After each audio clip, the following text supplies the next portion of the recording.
আম্মু, কি হয়েছে? কাঁদতেছিস কেন? আম্মু তোমার জামাই আজকে আমার বাপ মাতিলা গালিগালাজ করছে।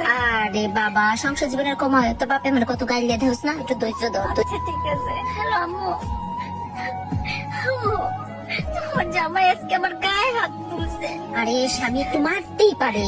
অনেক মারছে। আমি কাইসা বড় আর আসবি মানে কি কষ্ট তুই? স্বামী স্ত্রী একটু ঝগড়াঝাটি হলে মারামারি লইলে কি আর করতে হইব? একটা বাচ্চা হইলে সব ঠিক হয়ে যাবো, বুঝছস? ঠিক কথা। হ্যালো আম্মু, তোমরা তো কইলে একটা বাচ্চা হলে ঠিক হয়ে যাবে। বাচ্চা তো হয়েছে, আর ঠিক হয় নাই। আরে বাবা, তোর ধৈর্য না আসলেই কম, ছোটবেলা তোর ধৈর্য কম ছিল। আমারে মারে, খালি মারে, বাচ্চাটার দিকেও খেয়াল নাই। তুই একবার মেজাজ গরমই থাকে, বেটার কাম করে আহে, বুঝোস না? টিক্কা থাক, টিক্কা থাক। হ্যালো আম্মু, আজকে আমার শাশুড়ি আমারে মারছে। আমার ননদ অনেক কথা কইছে। আরে বাবা, তোর দাদি ফুবু আমার কম কইতে কত মারতো। আমি কি এমন করতাম? কোনদিন গেছি? সহ্য করতে পারি না তো।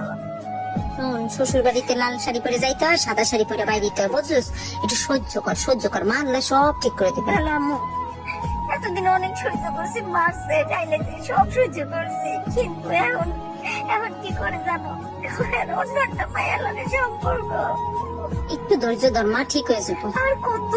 আরে বাবা, এত ধৈর্য হলে তো হয় না রে। ঠিক হইব, ঠিক হইব, একটু সংসারটা কর মন দিয়ে। আম্মু, আম্মু তোমার জামাই আমার অনেক মারছে। কি কইছে জানো? তোমার নাকি মায়েরা পালাইবো। কইছে মায়েরা পালাইবো আর নতুন বিয়ে করে মায়ের আনবো। আমি আইসা বলি আমার ভয় লাগতেছে, আমার তো মায়েরা পালাইবো। থাকলে গেছিস তুই পড়বি মানে কি? হ্যাঁ থাক, দেখে এনে তোর বাবার লগে কথা কইয়া। আর তোর না এমনি সহ্য শক্তি কম আছে, বুঝছিস? একটু ধৈর্য ধর। আমি জানি আমারে বাঁচতে দেব না, দেব না আমারে বাঁচতে। আরে শুনছিস নি, ওখানে বউ নাকি মরে গেছে কা? আয় হায়, সাদে তোর নাকি লাভ দিছে। আল্লাহ, মাইয়া লাইছে কি জানে, বউরা তো অনেক মারধর করতো।